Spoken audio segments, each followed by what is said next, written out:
What's up, y'all? It's your guy eBay Fight Predictions in the building, and we are back with Fight Talk number 32. I know if it says 31, it is a bit of a typo, but hopefully I changed it and you guys noticed. But yeah, man, I am back here to talk about UFC 316, kind of recap the event. I was there live. If you don't know, now you know. But besides all of that greatness, I gotta introduce the greatest man from the UK. His name start with E. It's that boy, Sice Blair Ed. Say what's up to him. You my UK brother. Hello, what's up? How you doing? All right, so let's talk about the elephant in the room. So just last week, or not last week, but 2 weeks ago almost, we saw a dead man in Charles Oliveira. And he fought the new king in Ilia Topuria. Ed, you said so much about this man's height, but his accomplishments is almost like 7 foot tall. Like, how do you feel about the new king of the UFC, Ilia motherfucking Topuria? I mean, we all know Tom Aspinall could fight every single male champ. Well, So Tom Aspinall's the baddest man on the planet. Well, let's get that out there. Yeah, my guy's 6'5", your guy's 5'5". Whatever, bro. If we wanted to, we might beat him, bro. We might want to beat well, the way he's looking, in all seriousness, barely a scratch on him. He's on top of the world right now. Ain't he fucking? It's crazy. Like again, I'm probably incorrect, but like we're not getting 2 division champs undefeated. Like it's flawless, and you couldn't pick his career to have gone any better than it has done so far, really. And just the manner in which he did it as well. And we're looking at the guys that Charles has faced, regardless of whether they've beat him or lost against him. Ilia's gone in, gone out, got the job done, innit? Like that was a hatchet job right there. Like he's absolutely laid him out cold. Yeah, he just kind of like went out there and just disrespected his whole legacy, bro. Like real talk, like it's just you're getting I don't know, like you're getting Chandler going 5 rounds with him. Obviously, Dustin Justin, they lost to him. Arman wins a 2-1 decision. If you're Arman, you're looking at this thinking, "Fuck, I'm fucked here." Because where do you leave someone like Arman where you're like, Arman looks so unimpressive against him, and then Ilia's gone out and done that in 2 minutes. Look, do you see this, bro? That's a dead body, bro. When I saw that live, I was like, wow, he's dead. He's done. And look at these shorts, bro. Like these are like the worst custom shorts. I don't think I've ever said anything about this versus the best custom shorts. Stipe's shorts aren't that good. Yeah, but at least they were like black. I don't know what he was doing with this. I don't know, like this is such a horrible color. But yeah, he got everything he deserved, and then some. And okay, all right. Let me just stop being an asshole. But the point is, in all seriousness, though, you're not wrong in the sense the manner in which he lost the fight. Like you went in there and you asked for trouble and you got it. Basically, like you stood there and exchanged with him. Yeah, like, that was his game plan was.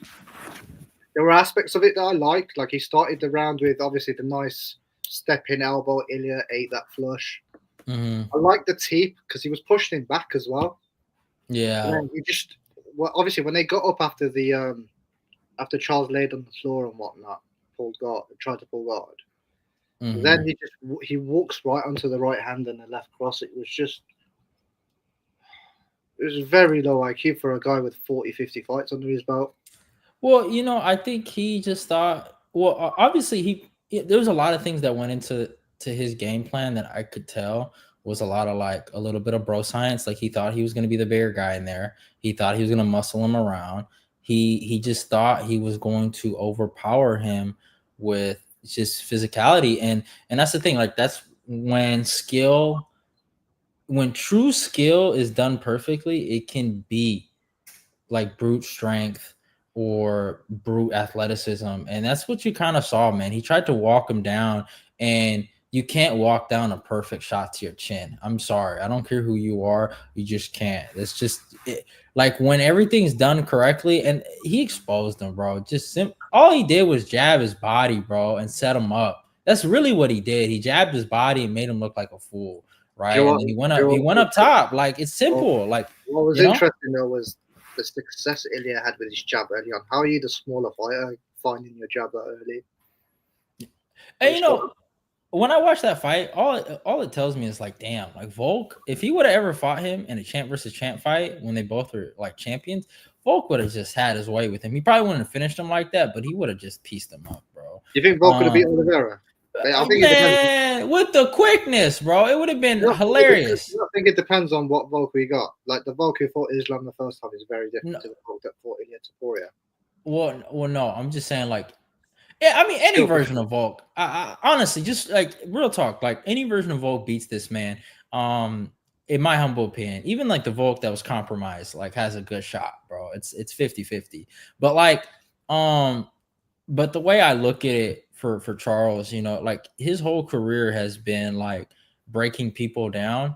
Like if you really watch it, like he walks you down, he breaks you down with really good, like educated pressure. And like crazy kicks, and he gets you out of your like comfort zone, you know? And he tried to do that with Ilya. He tried to get him out of his comfort zone, but like he stayed super focused, and he was like, okay, all right, this guy's gonna do this stupid shit. Okay, you want to try to take me down? Good luck.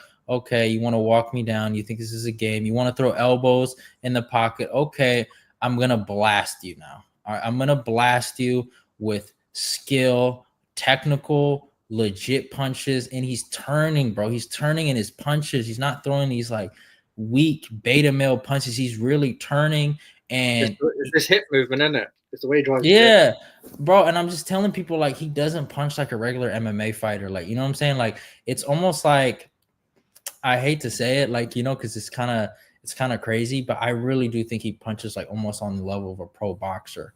Like he's really turning his punches, and it's not like he's not like, you know how some guys will throw punches to set up their kicks, or throw punches to like just, you know, like beta male punches, like throwaway punches, you know.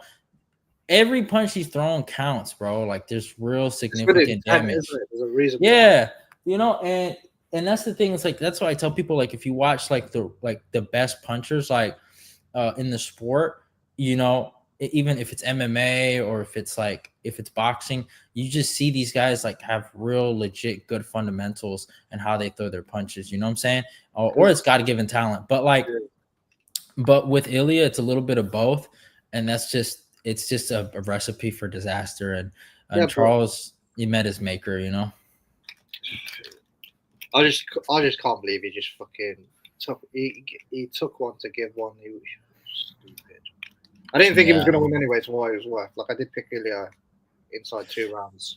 Like, okay, like some people might actually get mad at me. So, like, there's only going to be like 2 ways to beat Ilya, right? Either it's going to be like a heavy wrestling game plan from someone like Movsar Evloev or Arman Tsarukyan. But, like, when I really look at it, there's only like maybe 2 guys in the division I could see actually executing this game plan with some legit like ability. And I hate to say it, I would say number 1 would be Paddy Pimblett, and then Justin Gaethje, right? You have to. Justin doesn't wrestle, though, isn't it? No. But listen, so the first game plan is wrestling, but the second game plan is being on the outside and actually outworking this guy from the back foot. I feel like you've got to be long in it and dictate everything. Type basically, type shit, right? Yeah. So you got to use not only. You have to use lateral movement. You have to use footwork. And I kind of saw some of that from Paddy in his last fight. I've seen Justin do it sometimes, but not all the time. Jai Herbert do it as well, though, for a moment. Yeah, but Jai, I mean, he got stuck in the corner, and then it was a wrap, you know? Yeah, but like... Yeah, aside from that, we nearly headshot dead him, though. Like, do you know what? The UK could have ended this nightmare. We never would have seen Max get killed. We never seen this happen to Paul Charles. It's our fault, you know. We created this. Okay. So I'll be honest, right? Like, I don't like Max, but like if you watch like okay, so out of all the 3 title fights, I actually think Max did the best against Ilya because I mean some people argue he won the first 2 rounds. I don't think so. I thought it was 1-1 The before he judges got scored it KO'd. for Ilya, though, wasn't it? That's what annoyed me because I thought it was 1-1, but I think most of the judges scored it 2 rounds to Ilya to Poirier. But if you saw what Max did, he actually like fought like a completely different fight, probably than like all of his other fights. And he was doing well. It's just he got caught.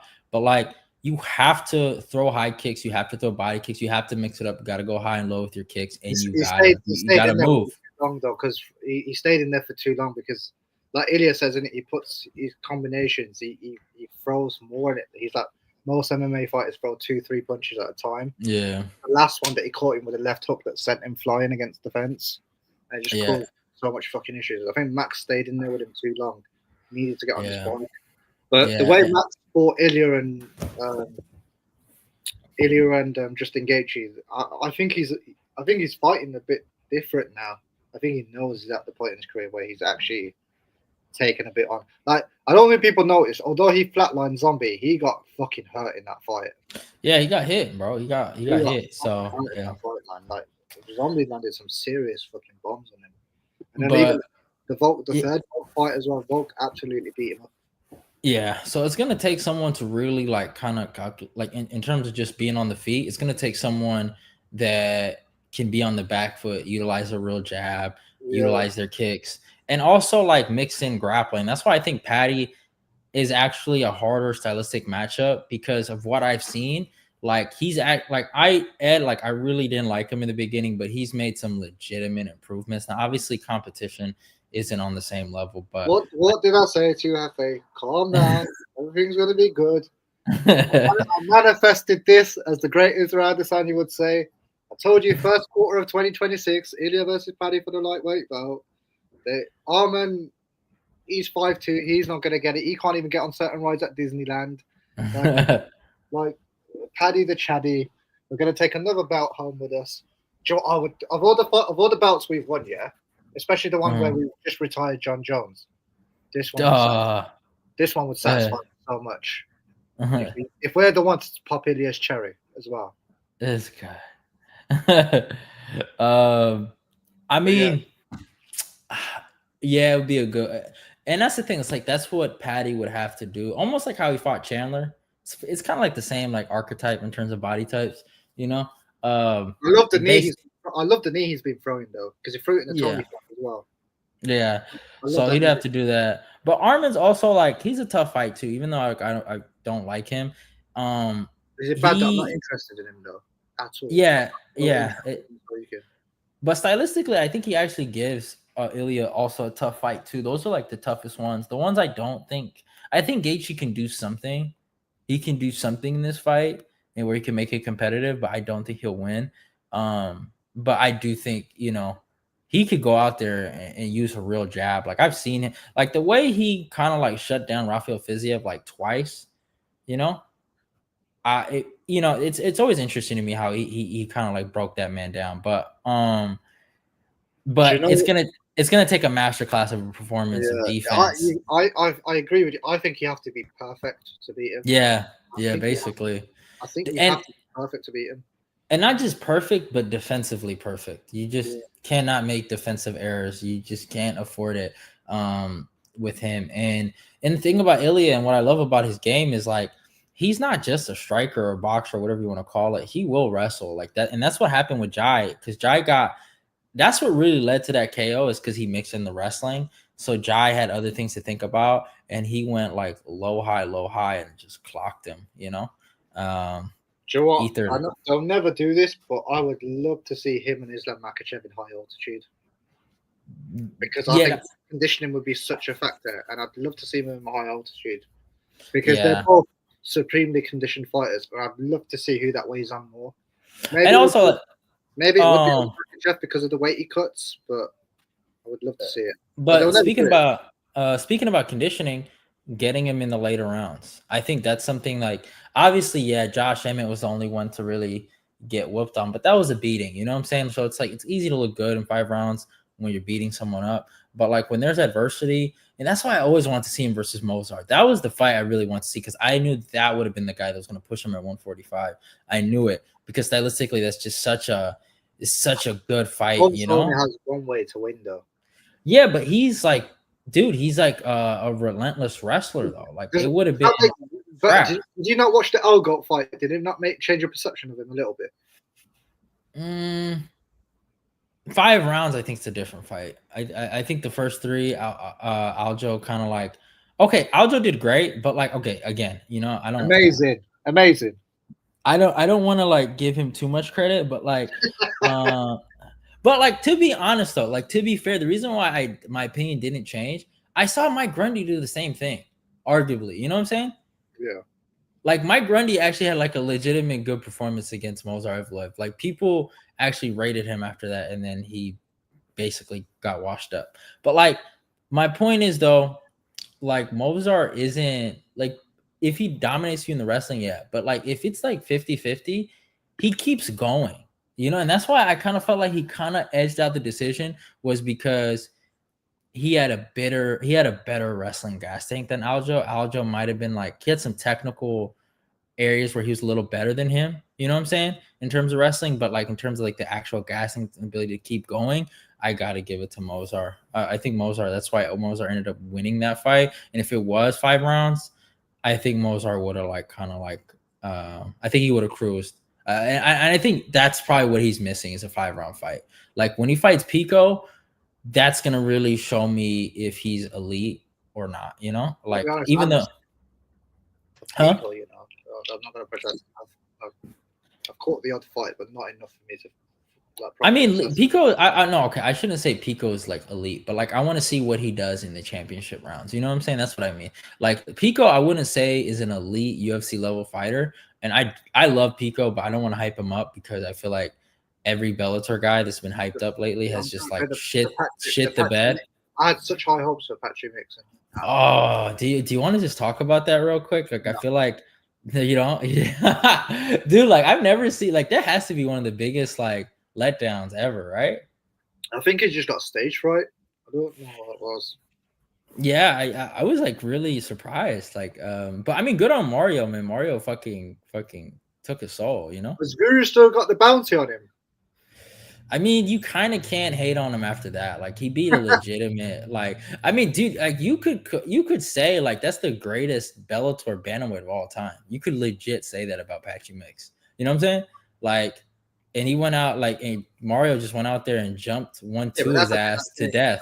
That's a bit like saying Luke's the greatest like strike force of all time. But all right, no, but Luke is a proven like UFC fighter, though. Yeah, he is. Yeah, you can't. But I know what you're saying though. Like it's it's Bellator. Well, as the UK MMA fan, we're forever indebted to Luke Rockhold. Without him, we'd never would have won a bout. Yeah, I know. He really slipped on a banana there. He's still ducking.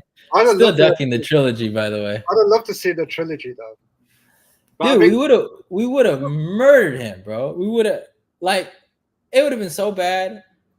They would have to call the cops on Luke, bro. He would be arrested for what he would have done to that the one eye. Was he fighting that karate combat? Am I tripping? Yeah, he taught Joe Schilling real kickboxing. Yeah, I thought he was, wasn't he? Yeah, but what else happened on the card? I mean, honestly, like one thing I really loved about this UFC card, I felt like they brought back the face-offs, something I feel like we've been missing. Are you going to talk about Benny? No, I will talk about Benny, but I kind of want to talk about the face-off between Patty and Ilya, and what did you think about? Do you think that I feel like that's the right call? It really is. Like even though Dana's like saying it's not, like it's really the best call you can make. I do think. Here's what the deal is with Dana. I think because on paper we don't have an obvious number one contender.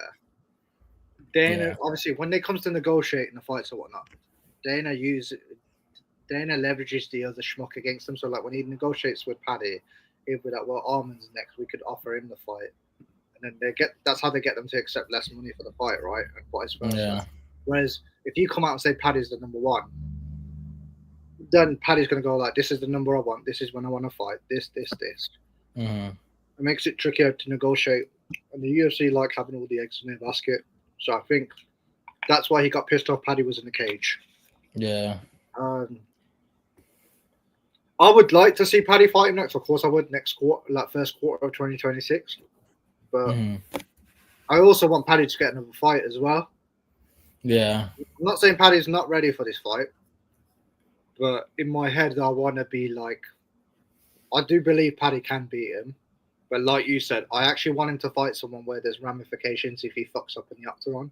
Like, which is why I want the Justin Gaethje fight for him. Yeah, I mean that's probably it makes the most sense to make that fight, but it was Justin Gaethje at MSG, co-main of a pay-per-view. Yeah, man, and then turn around and fight in March, April.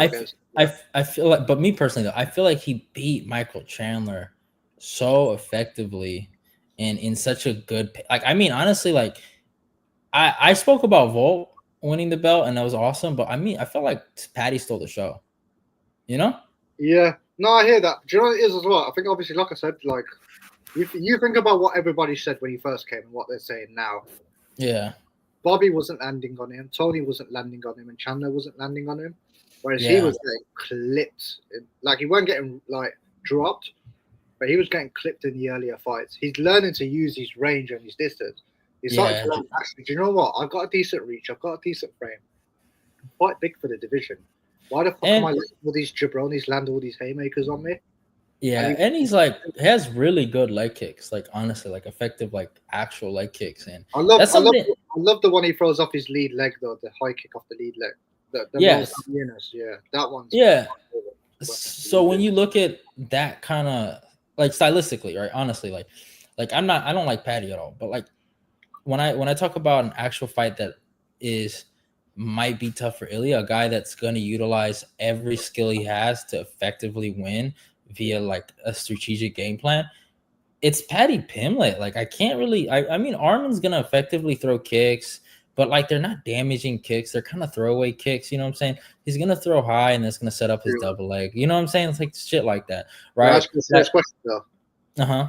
Can we see you in one of those red coat uniforms from like 1776 if Paddy wins the belt? Okay, no problem, bro. Like I'll for sure knock it out, man. Like, and then the UK anthem in the background, and then I got you. I got you. All right, but I mean, but it's gonna be vice versa though. You're gonna make me wear the Matador hat and shit. Yeah, you're gonna have to, dude. It's like it's only right. You know what I'm saying? It's only right. But do you know what? Fuck it. Next year, yeah. Obviously, depending on if this fight gets made and how it goes, I'll come on camera with you and we'll do this. Yeah, we got to, bro. We got to. But I personally feel like the way I look at it, this is the fight to make. I mean, when you talk about hype and like, there's just so many comparisons. Oh, Ilya's the next Conor. And I mean, I don't want to disrespect Paddy and be like, oh, he's the next Nate. But like, this is like one of the closer things you can get to a Nate Diaz versus Conor McGregor kind of super fight. Because I really do think the fight sells. Like, there's no, like, obviously more worldwide than probably in America. Because, like, you know, they're like good stars in America, but they're not like, oh, we got to see them. But like, if you take them to like the UK or the O2, they're going to kill it, bro. They could legit. The fight's too big for the O2, though. The O2, the capacity is going to be. This is why they charge. This is why they charge us. Why they charge us, because it's like a 20K capacity, and there's so much interest in going there. So like, we only got 20,000 shots. Let's absolutely maximize the amount of money we can make from the gate. Which is why we're getting charged 800, like, for a ticket, which is fucking stupid. Yeah, no, it is. But also another performance that was really amazing. I mean, Pantoja completely demasculated Kai Kara-France. Like, did you see that kind of going that way, or did you expect like you know what? It was obviously an obvious pick to make, but I picked Kai for whatever fucking reason. I don't know. Kai. But it's the whole, oh man, he fucking made me cringe all week. It's the fucking tongue thing. You know, he's only like 0.3% Maori, But he started Yeah. throwing all this up all week. It's like, mate, you're like 0.3%, man. Like I could do a 23andMe and come out more American than this come out Maori, and I'll fucking live on the other side of the world. You know what I mean? It's just Yeah. like fucking like the tongue thing. Okay, I get it. Like it's part of the hackheads culture, whatever. And then people are being weird and saying, "Oh, people are being racist if you criticize it." But then people clown Paul Craig for doing like the Scottish thing. Yeah. Like, he does this look tough just to pull guard. Like this has been something that's always been criticized. It's not always about. It's not just about him. Like, it's just cringy when you're trying to make yourself look intimidating when you're 5'2" and you can get Yeah. like Chad and Brad in high school probably stuffing this kid in lockers. Like, let's not take the piss here. Like, do you know what I mean? So it's just stuff like that's cringy when you're 5'2". Obviously, you look like mega when you're like 6'6", like part-time. With the feathers and the bow and arrow, obviously that fucking looks intimidating as fuck. I mean, you don't look intimidating when you're fighting at 125 pounds. Like you're not a physically imposing human being. Do you get what I mean? To be fair, like, and I don't want to sound mean, but like culturally, it's just when Alex does it, it's just cooler, and it doesn't seem like he's forcing it. You know, it seems more natural. If you know what I'm saying. Like Kai, it seems like he's just forcing it. You know, everyone's done it though. Like, and they've all been criticized. Alex has been criticized by people who don't like Alex. Yeah, people did it about Usman, Marty from Nebraska. Why is he wearing Nigerian face paint? People say the same about Paul Craig. They're like, this guy does all of this trying to look mean and tough just to pull guard on a guy and hug his legs. All this. He's not the only individual on the planet to have been criticized for something like this. So people need to stop being silly about it and be like, oh, like trying to race bait and everything else, and be like, oh, well, that's because you're this and that's because you're prejudiced. It's like, no, it's not. It just looks fucking stupid when you're fucking 5'2". Yeah, and you know, to me personally, like okay, if we're being like 100% honest about like what he's actually doing in there, it's a bunch of and oh, they're gonna get so mad. But like when you remember when Shane Young did it, and he just like he didn't need to do it during the face off. You know what I'm saying? Like it's not as like I get it. Like he's like they're doing the little haka thing, but like okay, if you want to do it like before your entrance, all right. But it's just one of those things. I'd appreciate it if it was during the ring walk. You know, like the haka, like the All Blacks do before they go. Yeah. To the rugby match. Like you know, like a proper like ring walk or whatever. I'd fucking appreciate it. It seems like just an intimidation ritual. You know what I'm saying? Like that's all it seems like it is to me. So like I like, especially if someone's like, okay, you're doing a face off and someone's sticking their fucking tongue at you. I don't know. Like, I don't think there's anything like cultural behind that. Like you could get mad at me. Like maybe I don't have all my facts together, but like, I don't think you need to do that to represent your culture. You know what I'm saying? Like, I just don't. But maybe it's just me, and because I obviously take the piss out of midget MMA quite a lot. 170 and above, you can look as intimidating as you want because you're over 5'10". But start doing that shit when you're 5'3", and you're literally like fucking kindergarten size. Enough, mate. Like, have a day off. Yeah, but I would. Do you know what it is? Yeah, this is like I'm not even sounding fickle because my logic is consistent. If he was a 205, I wouldn't have had a problem with him doing it. I'll think, right, this guy's fucking 6'4", 200, weighs in at 205. This guy looks like he's going to rip someone's head off. But then when you're doing it at like 5'3", trying to look tough. Yeah, but like the craziest thing about it though, to me, like you don't see guys do it though. You don't see Carlos Ulberg. He's the only one. Him and Shane Young, and they're like two like white looking motherfuckers. You know what I'm saying? Yeah. I knew you were gonna say that. No, but it's the God honest truth. And I'm just like, man, these cats is interesting for this, you know, like wow, you know, like I don't know, like for me, it's like just kind of like, damn, like shut the fuck up, you know, already. Like I don't know, like that's how I look at it. But I mean, it don't even matter though because you fucking lost and you look stupid losing.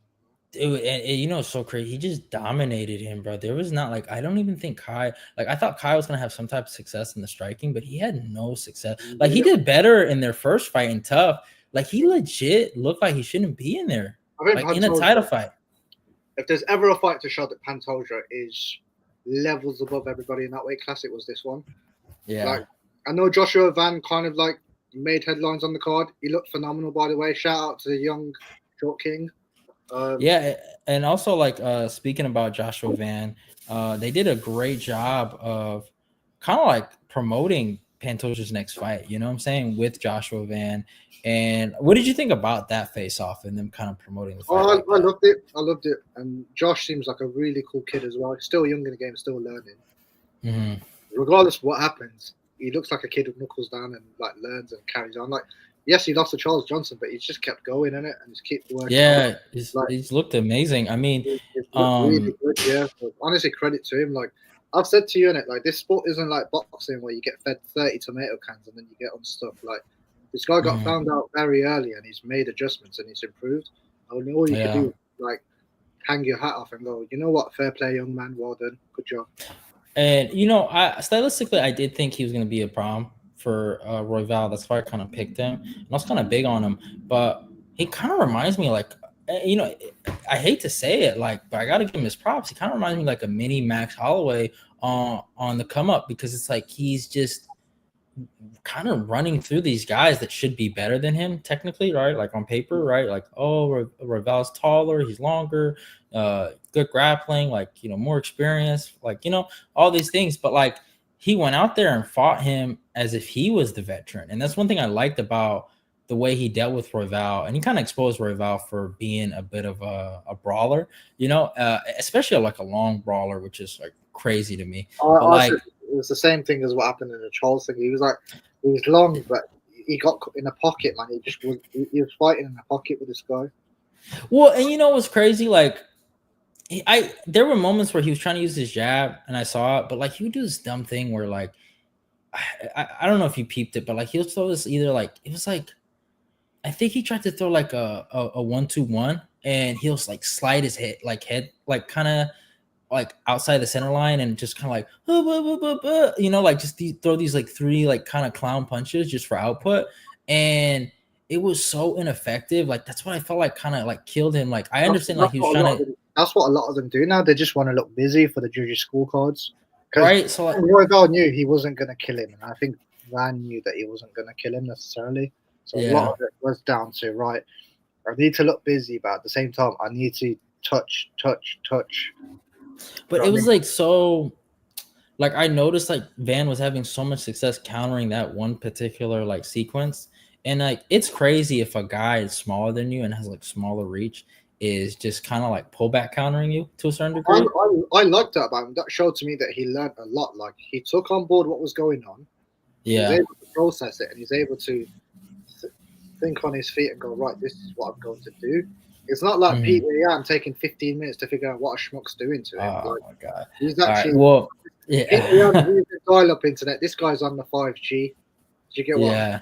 So Yeah. it was do you know it's I like stories like this because you don't get stories like this where 23, 24-year-olds they just come back and they're doing well. Like you look at we talked about Cameron Simon was talked about what a year, 18 months ago. Now he's not about Peyton Tablett's just Peyton Tablett lost earlier in the year and he's been obviously he won recently, so obviously he kind of came back, but it wasn't like Yeah. spectacular. But it just shows you, man. Just don't give up on yourself and don't Yeah. be counted out. Like, yeah, cool, you lost, you got finished, but keep fucking going, man.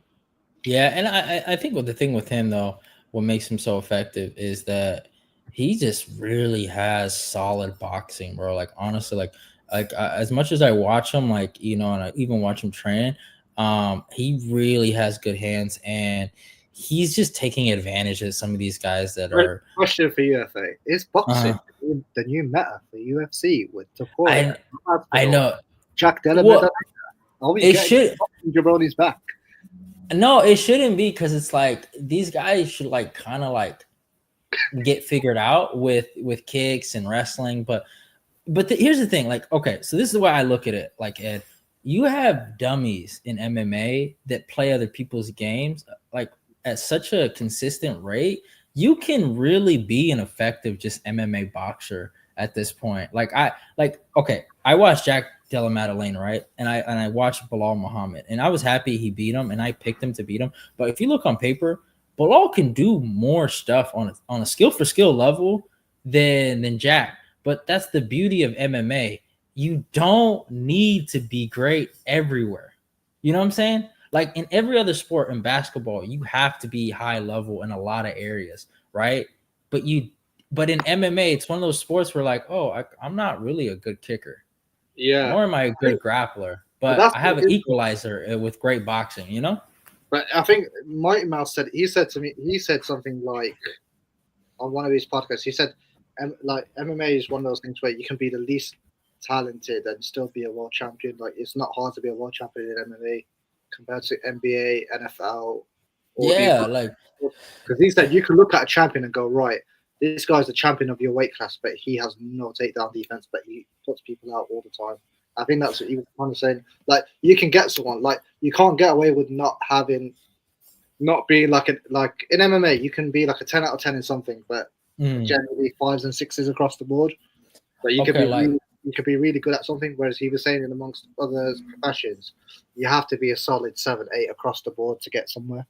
yeah, so like okay, like the way I look at it, like all right, when I tell people like okay, if you're dealing with a wicked striker, right, like someone that's really good, I can bring a performance like that we've seen this year, and then a performance I think about like all time, right, on how to deal with a wicked striker. So I'll give you the one this year.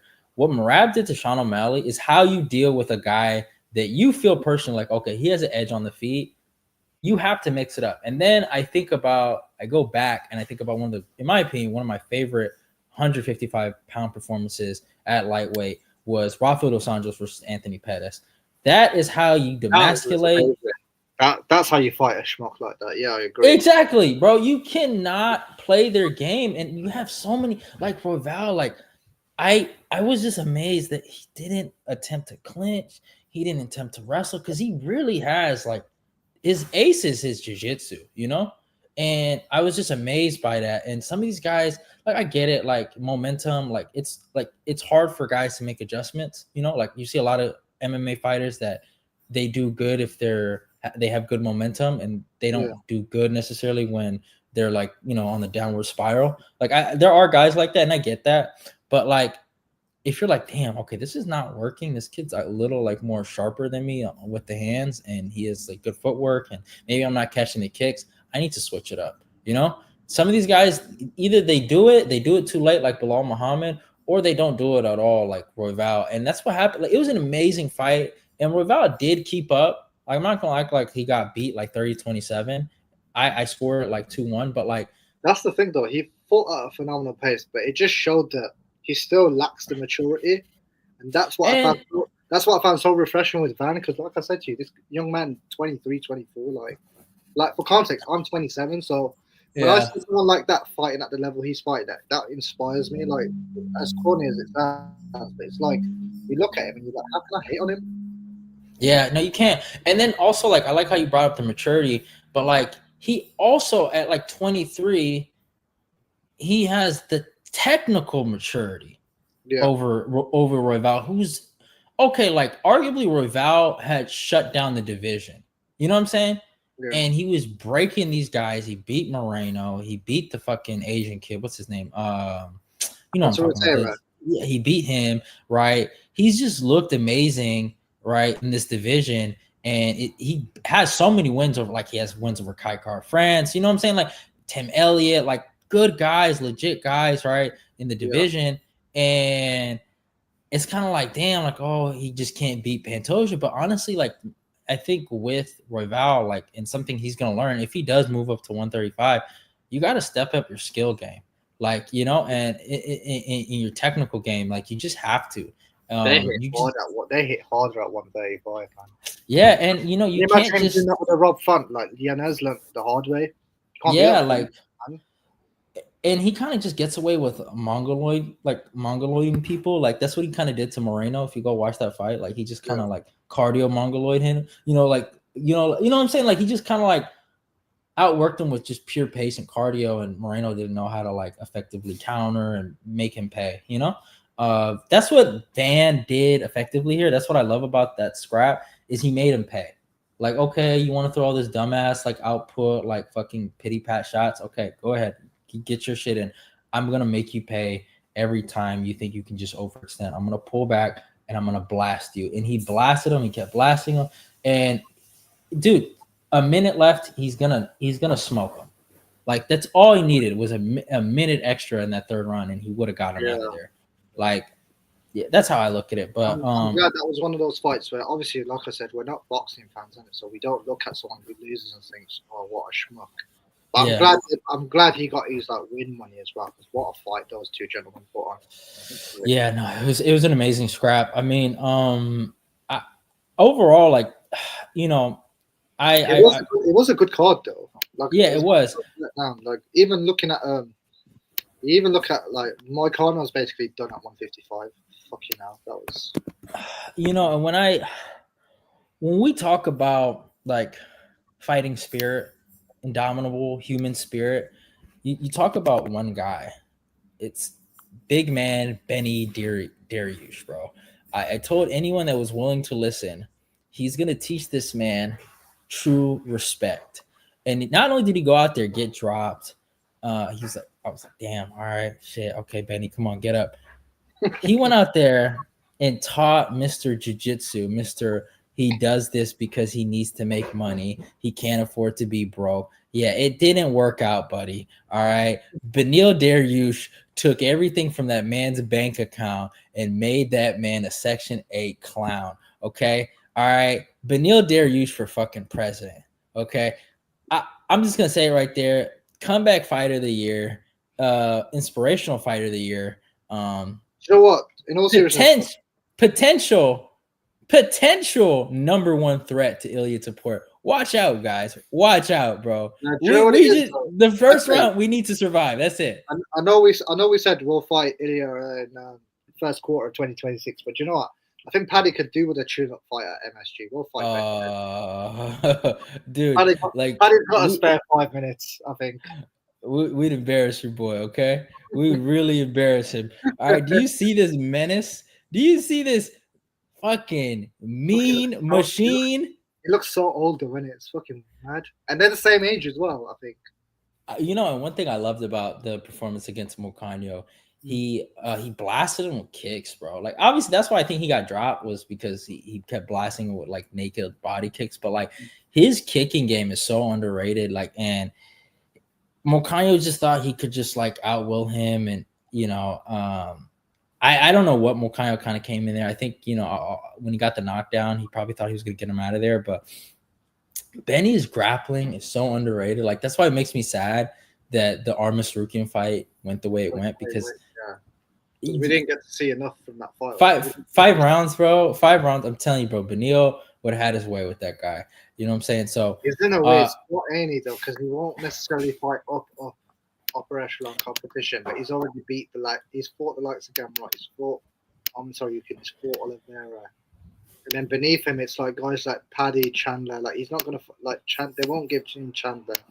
Chandler's too busy facing on a fight. Like, so, honestly, so like the way I feel about Benny is skill level, and because I rate Gamrot, like I don't necessarily rate Mocanho, even though he went on a bit of a run. I don't necessarily rate that run. But like, when I think about him in this division, I feel like he had his moment in big 2023 to really make a push.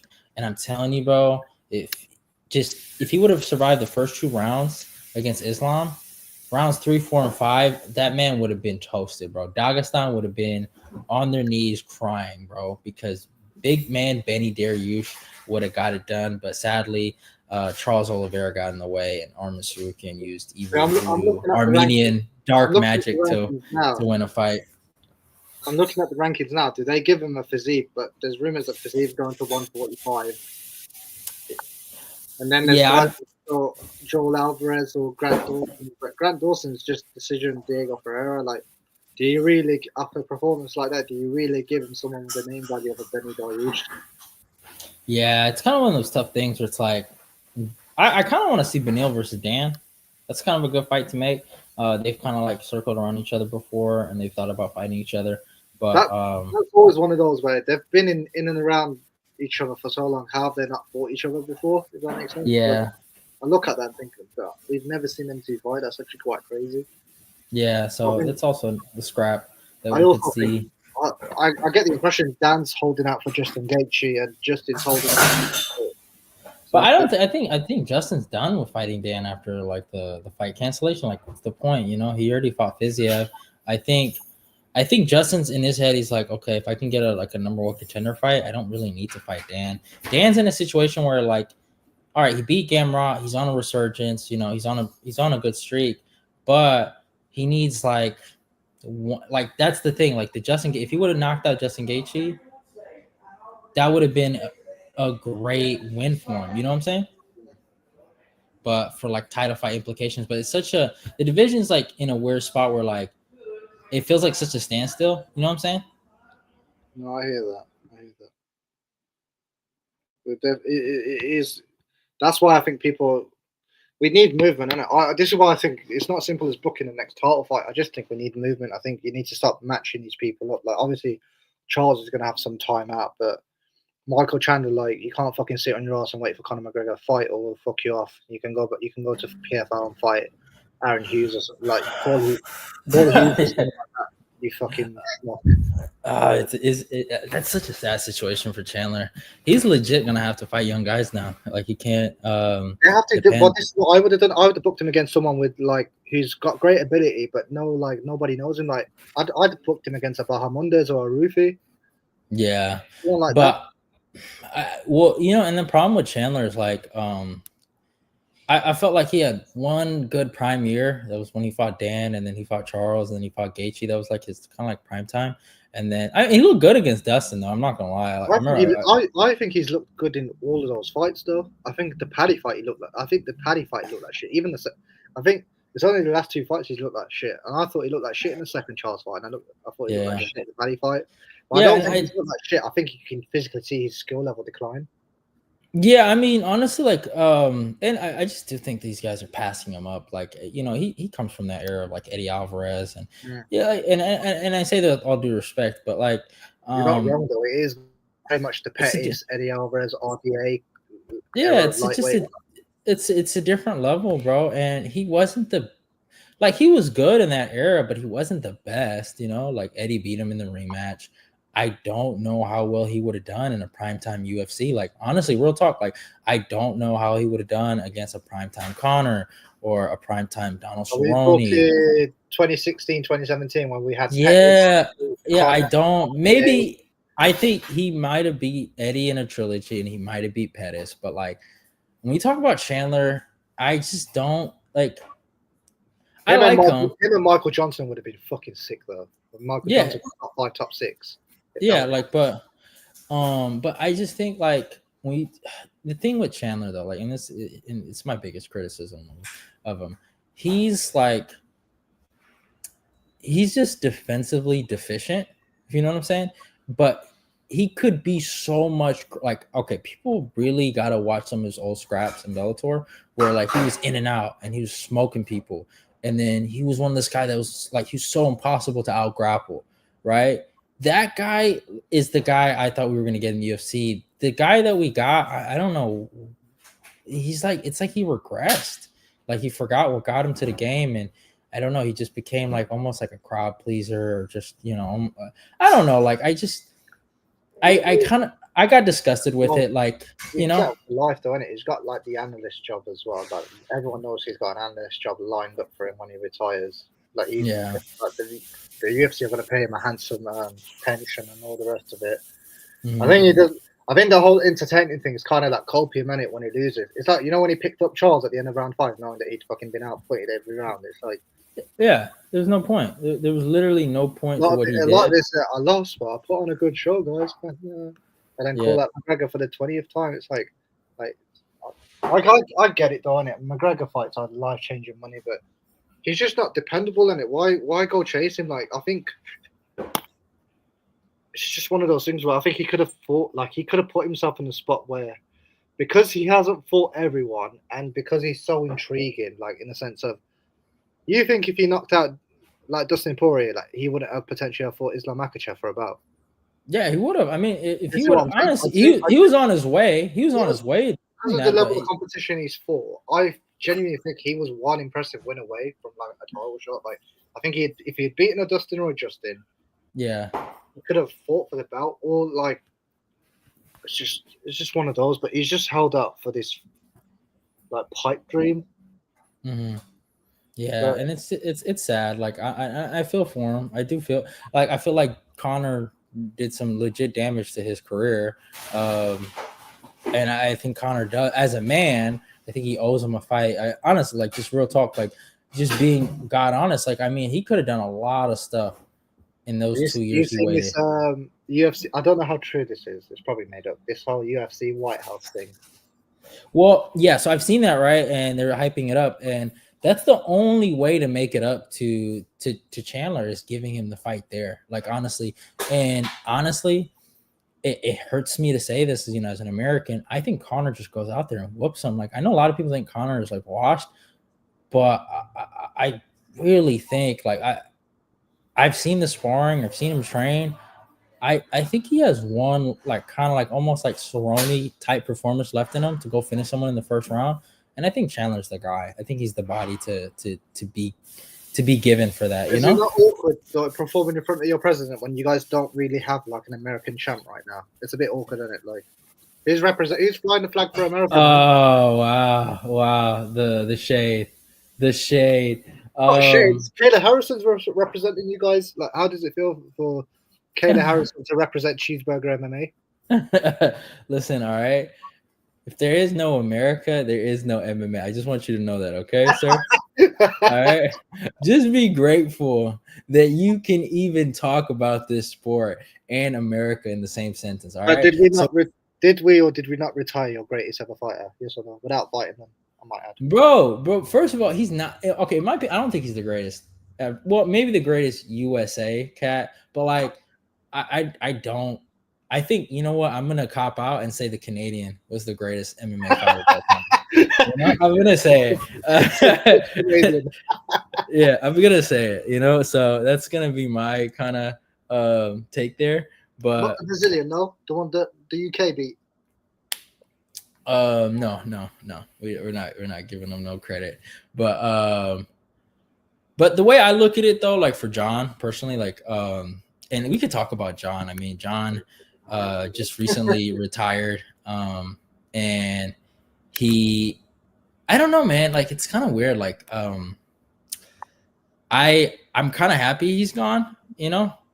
I've waited. I wanted to see him lose, but at the same time, it's just kind of one of the weird things where it's like he avoided that smoke, which I don't blame him for.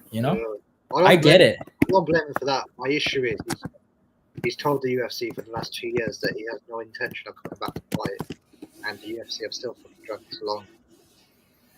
Yeah, and the UFC are like, oh, we'll make it up to Tom and all this, but how are you going to make it up to Tom? Like, we're going to fight Shogun, and then what? Look at the rankings, he's beat everyone else. That's because you've made this guy active and wait for John, and because that's happened, he's been beating the other contenders whilst waiting for John Jones. Now you've left the situation where. Yeah, and I agree. I 100% agree. I think it's kind of like what's happened is you've left yourself in a situation where after Cyril gone, the only guy he hasn't beat in the top 7 is like Jelton Almeida. But how do you justify him fighting Jelton Almeida? Yeah, and it's one of those things where it's like it's like a Barao situation, like you destroy someone's credit, like, well, not someone's credibility, but you destroy someone's ability to create credibility. You know what I'm saying? Yeah. Because and it's like the same thing with Whitaker. That's why he never got over. Whitaker will always be known almost as a transitional champion and same thing with even I wouldn't even say Jan Blachowicz necessarily because he got to fight for the belt really quick. But but if you look at like Whitaker's situation, you know what I'm saying? Like, he never ever got considered like the guy. He just really just fought Yoel twice and then lost to Izzy. You know what I'm saying? Yeah. And you look at Barao, right? Like, all he's known for is beating up Faber and then losing to TJ. People don't remember the 3 title defenses he had as an interim champion. It's crazy. Didn't he have like a 30 fight win streak and then lost to TJ twice? Yeah, and so it's like, that's the thing. Like, that's the problem. It's like, okay, and it is what it is. Like, he beat Pavlovich, he beat Curtis Blades, but it's like, what if Jailton Almeida just fucking dry humps him to death? Like, there's a big possibility Jailton could just legitimately do that to Tom Aspinall. Yeah. You know what I'm saying? and then it's they've ruled out Francis coming back in it. Did you see Dana's interview on that? yeah. I just think and that's the thing about the heavyweight division right now, because it's like I feel like after UFC what's it called, 317 or whatever, 316, my bad, 316. I felt like it gave life to the UFC, but I feel like the UFC heavyweight division has just been dead. It's just been dead, bro. Like ever since like the UK show with Tom versus Curtis Blades, they have legitimately killed this division. Like, okay, so they have this Teixeira guy fighting Derek Lewis, right? This coming up Saturday. I don't care. He looks like Could you name 5 heavyweight prospects right now? I can name 2. The best I can give you is like Parkin, right? Is the Parkin kid? Parkin, I was going to say Parkin, but they robbed him against Ibora. Yeah. That Pinto guy's look really good, but he's only been in the UFC 5 minutes. Yeah, so it's like he looks competent because he doesn't throw looping shots. And the other one is Deniz, but again, Deniz got derailed last year a bit. Yeah. But I can't I don't look at any of those guys and immediately think, oh, they're going to get into the top 5. They're going to fight for a belt. Yeah, and it's just one of those things where it's like, it's sad because like, I don't know, like the way I look at it is like, people, oh my, it's gonna be crazy. But when you talk about the golden era of the UFC heavyweight division, I think about Cain Velasquez and fucking Junior Dos Santos putting that division on their fucking back after Brock Lesnar left and making it look competent. Those two in Verdun were like the 3. Exactly. Then you had the clown. Stipe was on the come up. He went at the top there. And then Overeem as well. They had like the 4 guys in there. When you think and it's so crazy. Like it's one of those divisions where you could actually say that the guys prior were better. You could really say, like, to me personally, like 50-50 fight. Primetime Junior Dos Santos and Tom Aspinall is a 50-50 fight. I really believe it. Do you know what it is, though? Because I think sometimes we do this, and I think sometimes there's something to be said about someone who makes light work of their competition. It's like Ilia Topuria as well. Like 145 isn't necessarily a shit division, but he's made like easy work of it. I think like if we were to say the 145 when Conor was fighting is shit because Conor ran for everyone, it's a bit disingenuous. So it's the only thing I disagree about. I think the thing with Conor's run to 145 is that he'd never fought like a Frankie Edgar or like anyone like super. Like I know he fought Mendes, but he never like fought like, because that had quite a few wrestlers in there.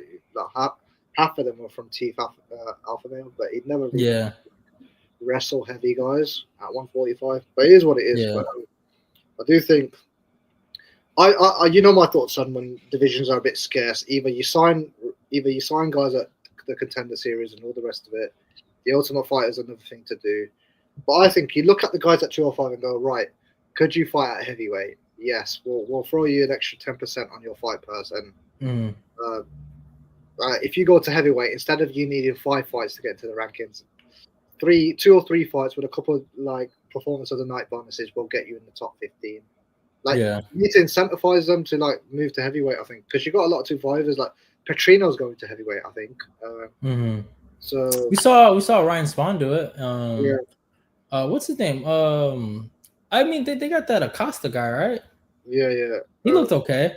Yeah, he's another one Tom hasn't fought, but Tom's never going to get to fight someone like him. And, like, how do you sell a fight like that? Yeah, I mean, I do think you need to speak to some of these 205 schmucks and go, do you know what? Just have a few Coronas, sit on the beach for a couple of weeks. You walk around at 240. We'll call you in 6 weeks' time, have your camp, and then fight. And then if you do all right, like you're fighting guys like Boudet and all these other guys, and then get a couple of fights in, and then you fucking get into the top 15. Then headline a fight night of an Apex. Before you know it, you're fighting for a top 5 guy in it. You'll probably be killing Derek Lewis at some point. It's just we need to look at the 205s and go, right, can any of them transition into heavyweight? Because we were in this situation when Stipe and DC were at the top of the division. Yeah.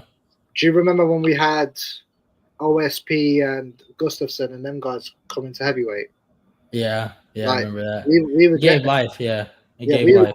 we were getting a few 205s coming up because one, it was scarce, and you got a guy like Gustafsson looking at it and going, I'm a lot faster than these schmucks. A couple of wins and I can be in there for a belt.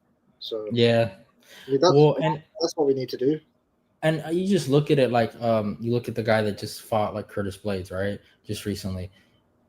I like these guys don't like even the top five, like Jalton Almeida, he looks like a clown. Like, I'm sorry, bro. He dances like a clown. Like, he finishes guys quick, and I respect that kind of like that game plan. But we saw what Curtis did to him. Curtis just lost his last fight. And I'm tired of hyping up, oh, the American wrestler, he's gonna finally do it. He's gonna finally do it. He's a fucking title choker, right? Let's just be fucking honest about that. The only people that are kind of semi-interesting to watch are Alexander Volkov, Sorogan, and fucking Tom Aspinall. Like, it's the god honest truth. And I like watching Derek Lewis. Like, I do. I like him but he's not a title challenger no more. That died like 3 years ago. You know what I'm saying? Like, it's just insane, bro. There's no like the only thing you have to look forward to is a Jalton Almeida versus Tom Aspinall matchup, or a Volkov rematch is crazy.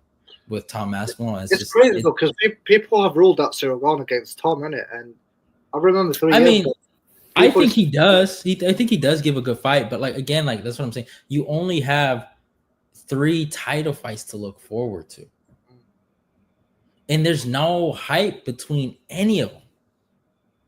Like, you can, like, okay, the best you could do is headline Tom Aspinall and Sorogan. And the reason why I feel like you can't get hyped about Sorogan is he's Volkov's son right now. I don't care what no one says. He lost that fight against Volkov. So it's like, and then Volkov looked like a complete child against Tom Aspinall. So how do you get hyped up for that? And then let's not even talk about. They had to give him a decision for that reason, though. I think nobody would have been excited by Volkov.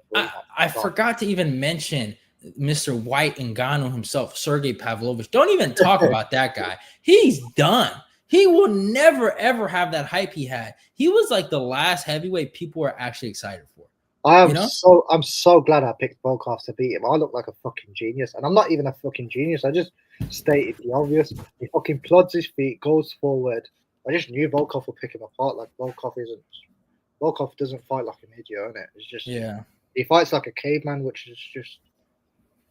And I'll tell you, there's certain fighters and certain performances, I think, you're like, I can't take this guy serious. It's like, I'll say this to you, Ricky Simon's obviously the example I'll throw out there. It's like, as good as he is, I just look at him, I think, fuck. I just think about the guy who Uriah Faber smoked when he was like on the couch. All right. Javid Basra still hasn't woken up from what his coma. Fantastic knockout that is, by the way. Fucking. By the way, all right, let's just say that Ricky Simón is a legitimate contender. The comeback, it's coming soon, all right? Song Dong, we're coming for you. Is this where you start telling me he's the linear 135 champ? When you really think about it, I mean, he made Merab quit. I saw, a lot of people don't talk, but his legs were tapping. They were making a tapping motion, bro. Like, while he was submitting him, he was demasculating him. You know what I'm saying? So it's like, it's just kind of crazy. But I mean, 2-fight win streak for Ricky Simón. He's the only legitimate contender they have. I mean, who cares about Corey Sandhagen, at this point? You haven't answered my question. How you feel about Kayla Harrison headlining the White House, being your U.S. representative? It's sad because that's where you've seen like American politics kind of go in this direction where we have a trans man just out here attacking women. Like, I saw, I didn't want to say nothing, but like when I saw Juliana Pena make those excuses, I wanted to tell her, hey, it's not your fault. God didn't make you that way to fight a man. I'm sorry. Like, it doesn't matter how injured you were in the camp. It doesn't matter how healthy you were, but that's a man, and you're not going to beat a man. Dude, I was watching the shit at Dave and Buster's, their fight, and I'm like, she legitimately has bigger biceps than most guys I know. Real talk. Do you guys not have a gyms in America, though? What's going on? No, I'm telling you, bro. I'm like, most regular guys I know, she's like I'm Ed, bro. Like, I'm serious. She's been training since she's like 8 years old. I don't know why you're fucking surprised. She's a physical specimen. Like, That's not natural, bro. Most dudes don't. And Most I dudes don't know don't. why you keep Most, saying she. I don't know yeah, why but you most keep dudes don't saying. pick up weights till like 17, 18. Like I know I fucking do it. All right, let me pull up this guy, You're gonna pull up. You're gonna pull up videos. You're gonna pull up videos now, aren't you? Like a bro. Bro, oh my god, this is not Well, you normal. guys need to stop. You guys need to stop opening up In and Out burger ranches and more gyms, isn't it? Like, what do you want me to say? Like, nobody's going to the gym. Hold on. This is not. I'm Preacher not gonna, curls. You know what a preacher curl is, don't you, have they? okay, let me. All right, I'm just gonna You know show what a you here. preacher curl is, young man. See, Yes. this is why in America they don't have fucking biceps because they don't know what a preacher curl is. Look Do at you know this. what a hammer curl is? This is not. Do you see what I'm looking? Do you see what I'm showing this Yeah. the people? This is not. This is not what a woman looks like. You can't tell me this is a woman. I'm not trying to be mean. I'm not trying to be mean. Do you remember when Cejudo was saying she could beat her in a fight, and I was laughing? Wait, Cejudo could beat the guy in the fight? Beat Kayla in a fight. Yeah. Okay. Well, Do you all know right. what's funny? She looks bigger than Cejudo as well, that fucking hobbit. All right. Listen. First of all, I think okay. We talked about this with Ilya versus Charles. Skill will always be her little muscle nonsense, okay, that she has going on. I am, I'm not. I'm gonna sound like the biggest hater in the world. She has benefited from a declining, and this is women's MMA, so it's always going to be a decline on skill. But I mean, it is the most declined bantamweight skill division that she is dominating. Like she beat a returning champion, Juliana Pena. All right, Amanda Nunes is gonna cave a fucking hole in her face when they fight. All right, you heard it here first. You actually think that already? Yeah. You'll see. There's I think Amanda gets ragdolled. There's a reason they kicked her out of ATT. Bro, she's gonna box her up. Like she was having problems with Caitlin fucking Vieira. All right, let's not forget that. All right, she was out there bleeding. Like I don't want to talk too much about like trans MMA right now, but like Amanda Nunes is gonna send this cross-dresser back to where she's from. So I'll just keep it like that. Yeah, I'm probably gonna get canceled for everything I just said. Thank you guys for the success on the shorts, but it's AI. It's AI.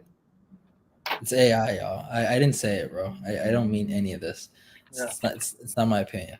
But yeah, like honestly, like I don't know, like the White House, like the UFC White House card, it's kind of like interesting to me, but it's like it would be funny that like questions though. I would love for they will never do it, but I'd love like a USA versus Russia, like a Cold Wars themed card. But yeah, but it's like when everything was at its hype and at its optimal, it's like fucking. Oh man, like I would have loved like a Stipe versus a Fedor, and then DC versus a Russian schmuck, and you would have like proper like all American guys. Do you know what I mean? Like, that would have been so good to watch. Like Khabib versus someone, and it's just. Yeah, it would be lit, but it's interesting. Like I don't know. We'll see. We'll see what they do, but Tom needs to rock up in a red coat, or either that or black for John's funeral. How would you feel if John just came back and submitted Tom Aspinall like 2 minutes and then just left the sport? It wouldn't happen, though, would it? I'm just hypothetically. That's like you say to me. How would you feel if Margot Robbie responded to your DM? It's like, well, she hasn't. Bro, no one's hyped. Bro, you're like the only one that ever talks about her. By the way, I barely. The only reason I know her is because of you. I swear on my life. That's you don't know the lady from The Wolf of Wall Street, so you've never watched that film. I have, but I didn't like. She wasn't special, bro. She got fucked in the last scene. It played them, but no one cares about that. They all bro. People care about DiCaprio. Look, do you know what it is? You've got a lady, so we're not going to discuss this on here. We'll discuss this on the street. Let's keep ourselves safe, and we don't want any ladies upset with us right now. So yeah, but I'm just being honest. But like, but No, obviously I'll be annoyed. Like I'll be because obviously this is personal now, isn't it? Like if he beat Stipe and Tom Aspinall, then it's fucking personal, isn't it? Like I'm gonna come Yeah. after him with a car. How about that? Yeah. But like I it kind of disgusts me how he beat Sorogan to this day, Do you know what it is? I don't even think that's on him. I think that reflects more on Cyril Gahn. Like DJ was talking about how stupid he was and he did everything technically wrong. I don't think he could have fought off the hands and drove forward with the hips and he would have been fine. It's so bad. He just quit. Like It was it's so bad, so bad. yeah, I don't know what he did in there. Like, and it's so crazy. Like, I think it's that bad, yeah. Like if something came out in 10 years and someone said Cyril Gahn got paid to take a dive, I would not fucking flinch. yeah, I believe it. I think he did. Like, and I personally feel like Cyril. That's why no one's hyped to see him fight Tom Aspinall. Yeah, I just think it would have been a shit look for the UFC for Cyril Gahn to win the belt, and then they go, hang on, this guy lost to Ngannou, who's at PFL. So PFL have technically got the best heavyweight on the world, not the UFC. I do think the UFC would have wanted John Jones to win that fight. Yeah, but and that's the thing. It's like I feel like personally, like John's like, and that's the thing. It's like we gave so much shit to John in the beginning of and that's why like I don't harp on him too much. But we gave so much shit to him in the beginning of his career when he didn't go to heavyweight, and then he finally did, and then he didn't want to fight like the legitimate number one contender. He didn't go to heavyweight like you were saying when all the guys were there. He chose. Like he chose like kind of like the perfect time to go. Like it was weird. Like it was very, and I get it. Like at the end of the day, like he wants to protect his legacy because that's all he has. I'll never fault him for that. But for people to tell me that, I get it. Him and Khabib are very accomplished and they have near faultless records. But I'll never have I will never begrudge someone like a Volkanovski who actually tried to achieve something. But I know people wouldn't have people's estimation of Volk have gone down because of the back losses and whatnot. But I would never hold it against him because at least he tried. But I never saw Khabib stick around or fight for a second belt and I'm not saying fighting for a second belt is to be all and end all, but it's like there's so many possibilities there for Khabib. And like John, like the thing with John, like one thing I always give John like a pass on is I felt like he fought the best guys at 205. You know what I'm saying? Like the legitimate best guys that he could have fought. I think he fought fucking. I don't know, man, because I think most of them were middleweights, isn't it? And then but those are the best guys at the time. You can't fault. I can't fault him for that. Like that's what okay. So he fought. Lyoto wasn't in his prime when he fought John Jones, though.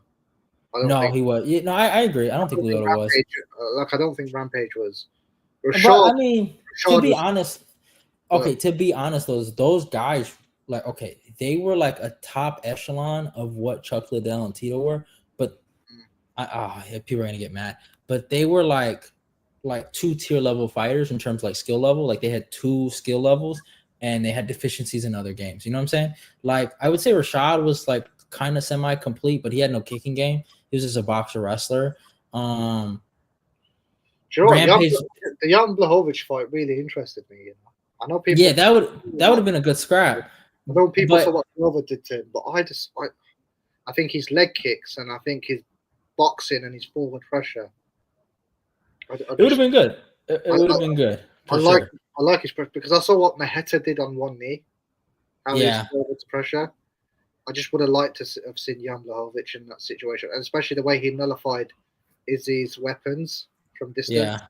That's what made me even more interested about John Jones was how Izzy came up a weight class. He's got all these different weapons from distance, like John Jones, and how he just nullified him.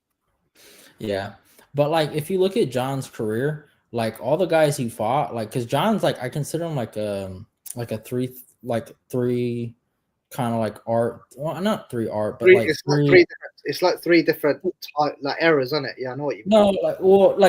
But not eras, but like 3 like discipline threat level. Like he has 3 kind of levels of disciplines he can really attack you at that he's elite at. Like I think he has elite kickboxing, I think he has elite wrestling, I think he has elite BJJ, right? So like he can attack you from those kind of areas and he mixes it up really well at a high level too. So like maybe he's like a 4-level threat, right? But the guys he fought were like 2-level threats in my like. I thought Rampage all he had was like good power and decent like takedown defense, and it wasn't good enough for John. And if you watch the Rashad fight, like he kind of just picked him apart with his kickboxing. You know what I'm saying? And beat him in the clinch. Even similar to Floyd, like you saw elements of him that were risk adverse, especially towards the tail end of his career. Like you saw Pretty Boy Floyd, and then you saw the Floyd that came in a bit more defensively sound, Philly Shell. Yeah. Like John Jones, you can pick a like over the last 10, 15 years, you can pick up a fight that's 5 years apart, and they look like different fighters. Yeah. He's got like 3 iterations of him, if that makes sense. Like he looked at really him does. very like fierce and finish heavy. You looked at him as like this guy that was an ultimate clinch fighter, like destroyed you with elbows and all the rest of it. Yeah. Then you looked at him towards obviously the last 205 run he had, which was very much, I'm going to keep you at distance. I'm going to grapple you if I need to. I'm going to crucifix you. I've still got my weapons at range. I'm not going to stay in the pocket as much because a lot of these guys, like your Reyes's and your Thiago Santos's, they were able to generate power from such short spaces. I think he used that as well. Like you saw some of the hooks that Dom Reyes landed as well. So yeah, and when I think about his best performance at heavyweight, I think about probably like the Stipe fight or like the Sorogon's up there, but like even that one, like he looked good, like he did his thing, like he didn't look bad, he looked in better shape. But the way I kind of look at it is like I feel like near the end of his career, he's fought a lot of compromised guys, right? But like in my opinion, the best version of John Jones will always be the guy that fought Daniel Cormier the second time. It's just him. He was in like some of the best shape of his career. He looks really solid, and I mean it was a great finish, right? You know what I'm saying? So like he set him up perfectly, like just it was beautiful. But if you look at the Stipe fight, I was more like, damn, Stipe is just a punching bag in there and not doing anything. And John was just kind of teeing off on combos. I mean, the spinning heel kick to the body was pretty slick. I was well upset when I watched that fight, and not because of the finish, but it just looked slow to me. Yeah, like to the point where I'm like, I'm glad he never fought like in Ghana for like a trilogy fight. Like that would not have ended well.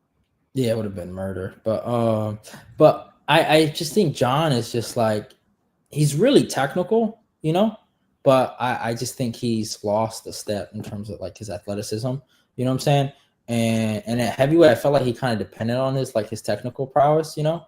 He was always going to be. I felt like at heavyweight, we were only ever going to see one version of him, like which was going to be wrestle heavy, kind of like what we saw with Ilir Latifi when he went to heavyweight. It was much wrestling, clinching, ground control. Try and soften the dudes up. Try and wear on gas tanks. Try and lean on them. Use your weight. Use your obviously Ilir doesn't have a reach, but John Jones has a reach. But yeah, I think we will only going to ever see that one type of John Jones, which is kind of very Khabib-esque. We were going to see from him, but we weren't going to see. Like I felt like when we saw DC kind of move up to heavyweight, we kind of like saw a glimmer of some of the best he could do. You know, DC looked even better at heavyweight though. Yeah, in my opinion. But like John, I don't know. It's weird. It's not that he looked bad at heavyweight. It's just I felt like a lot of it was his opponents were I don't know, they weren't to his level, you know. So yeah, I didn't have an opinion because I compare fights side by side. I can't look at how John Jones has looked on the feet in terms of his speed and stuff, and then I watched Tom Aspinall. Tom Aspinall looks lightning in there. Yeah, I can't help but think he's just too fast. Yeah, he would have been too fast. It's just very much like, to me, that fight, if that ever happened, it would have been like Shogun and John Jones. But yeah.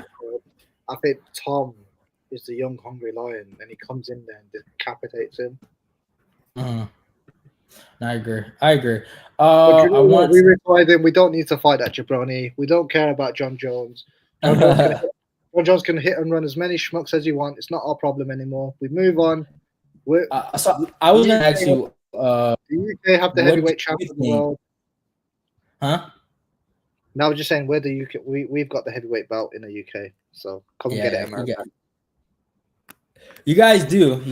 But I was going to ask you, what do you think about this card coming up UFC 318, Max Holloway versus Dustin Poirier. Like, who do you got in the main event? It's really like a main event kind of pay-per-view, you know? Mm-hmm. And how do you kind of see it? Do you think Dustin kind of 0-3s him and sets off in the sunset, his hometown, or do you think Max kind of figures him out and beats him in the trilogy? I think it's very interesting because I think Max is coming off the KO loss, isn't he? Yeah. It's hard because even though they've fought twice and Dustin's beat them twice, the second fight was short notice for Max, and the first fight was technically short, like his very first fight in the UFC. So it's hard for me to look at those fights and take them into account. But at the same time, I can't help but look at them. I think if I was going to put money on it right now, you put a gun to my head now and say, what's your verdict? 4th round TKO Dustin. Mm-hmm. But I do think the way Max fights, particularly the last 2 fights, is a bit more dialed in. I don't think Dustin has the kicking game Justin has, or the one-shot knockout. Like, I know everyone says this about Dustin's one-shot knockout power, but Max was a lot more dialed in because Justin can switch you off. I don't look at Dustin. I think he'll switch you off at, like, if you make a mistake. I think Dustin has to get you against the fence. I've seen Volk and Ilya pin Holloway against the fence, particularly Volk's 3rd fight with him, and then obviously the fight that just took place last fall with Ilya Topuria for Max Holloway. It's hard, man. I do think. I'll be honest. I don't think this. I think one of them gets finished very late, either round 4 or round 5, because I think a lot of it is, even if Dustin's losing on the scorecards or whatever, Max will offer him the opportunity to throw in the middle. And I think Dustin, being in the home crowd, he won't want to go out like a bitch. Yeah. So, like, one thing I want to bring up though, like, okay, so like this is one thing I've kind of been thinking about lately. Just look at the body difference in Max Holloway. Max's second fight, versus the Justin Gaethje fight, everyone called him muffin top Max. Right. So, like, okay, look at this, right? He's kind of like a little chubby here. It doesn't look like he's made a legit kind of like, oh, I'm making a legit cut, or a legit like bump up to 155, right? Like that's the time where kind of like Dustin fought him and beat him. And then look at the guy that fought Justin Gaethje. Like he is like ripped, bro. Like honestly, like, and that's, I feel like it's gonna be the biggest difference here is how is Dustin gonna deal with this new Max Holloway, Mm-hmm. And I think that's how I kind of like look at the fight, where it's going to be one of those things where it's like, damn, he's going to make a legit push to 155. I think it was a mistake to fight Ilya Topuria. I really think it was a big mistake for him to go down in weight because he looks amazing at 155. He looks like he's older, and as you get older, your body just gets bigger, naturally, right? So I just thought it was one of those things where it's like, damn, he looked like a legit lightweight. You know what I'm saying? Like he put on some good muscle, and I don't know if Dustin's gonna be able to like for instance, like Dustin, I think a lot of that fight where he like was winning rounds was partly due to some wrestling takedowns he had. Like a lot of people forget that he actually took him down a few times, and especially he won't fight like that in Louisiana though. I don't think he will. Well, I don't think he can. I don't think he's going to be able to take him down. I really don't. I don't think he's going to be able to take him down this time. And do you want to know something interesting about Dustin? All right. He's not been to the judges' scorecards in 5 years. It's crazy, huh? Dan Hooker's the last time he went to a decision. Yeah. You got the 2 McGregor fights. Charles Oliveira got choked out. He choked out Michael Chandler. He got head kicked by Justin. He finished Benoit, and then he got finished by Islam. Yeah, that is crazy. I mean, yeah. So I mean, it's one of those things like I wanna root for Dustin. I do. I want to see him win. I don't like Max Holloway, but it's kind of come on, man. Volk beat him, man. The chapter's closed. Let it go. Yeah, but I don't like Max, and I don't like Dustin, bro. But so it's a hard situation. But if I'm looking at from like a real, like legitimate perspective, crazy, Topology, I've got Holloway up. 60% of people have picked Holloway. Yeah, and I get why, because it's like, even though he's coming off a KO, he's younger, and it seems like he's gotten better. You know, even though like, all right, he got smoked by Ilya, but like he effectively fought. Smoked's a bit of an exaggeration. But let's be real. No, he did. He got smoked, bro. He got He did smoked. not get smoked. Bro, he was dead. He was dead. I had it 1-1 on the scorecard, but No. It was competitive. I'm not saying it wasn't, but he got smoked, bro. He got smoked in the third round, like a blunt, and you know it is what it is. Hawaii, they you know took. what you need to bring back, even though you're not doing long form videos, you need to bring back pack watch. Yeah, maybe for like, I don't know, maybe for somebody special. Hamza Chimaev and DDP, you gotta do it for that. Yeah, you know, I'm thinking about going there live, but that'll be dope, man. Yeah, but the way I kind of look at this scrap, I gotta side with Max here, because I think Max has gotten better, and I think Dustin's gotten a lot better too. I'm not gonna say he hasn't, but I just think when you like mix it up on Dustin, you just give yourself more opportunities to have and I'm not saying like wrestling wise, but like kicking wise, you know. So if Max comes in there like Muay Thai Max, you know, I think do you think it's as simple as MMA math, like looking at it like Max, like especially because we're not looking at the Max who fought in the second time. This is recency bias kicking in, so it's like the Max that fought recently at 55 smoked Justin, who smoked Dustin. No, I wouldn't say it's that. I just say like, okay, like he's all right. When you look at it from a technical point of view, right? Dustin's like a heavy boxer, right? And if you go watch his Dan Hooker fight, tall, long rangey guy that used a lot of kicks. That's kind of why Dan was kind of like able to mix in a lot of those punches, was because of the teeps and a lot of those things he was doing, right? But like if Max mix it in the punches, the spinning heel kicks to the body, he gives him different looks. He can for sure go out here and really go win this fight. And guys that have retirement fights, they rarely, unless you're Robbie fucking Lawler, they rarely have the happy ending, you know? I'm trying to think who's what the record is of the guys who like announce they're retiring and then they do well. Well, most of them don't like give you like the Frankie Edgar one was a bit sad though, because I knew they fucking stitched him with that match. They couldn't have given him a nice veteran. Yeah, you know, and that's how I kind of look at it. Like for me personally, like I think Max has gotten better, right? Since that fight. I don't think Dustin has gotten better, but I don't think he's made the strides Max has. And I think what Max kind of like, you saw what Max was able to do, kind of like Arnold Allen, like kind of shoot those body kicks, keep him at range, right? Not get him close to him. I think he's gonna do that to Dustin here, and I think it's gonna set up a lot of things. Like I want Dustin to win because I don't like Max, but I don't think Max is gonna be known as a guy that goes 0-3 in 2 trilogies. That's what I think. If you're the UFC, who do you want to win? I'm quite curious. I mean, probably. I mean, Max. But I mean, okay. Well, probably both, because it's like if Dustin wins, they'll probably be like, bro, like we'll give you a title shot, like 4 times the charm, bro. And then they'll just let him die to Ilya, bro. Like that'll be the game plan, and just grow the Ilya brand, you know.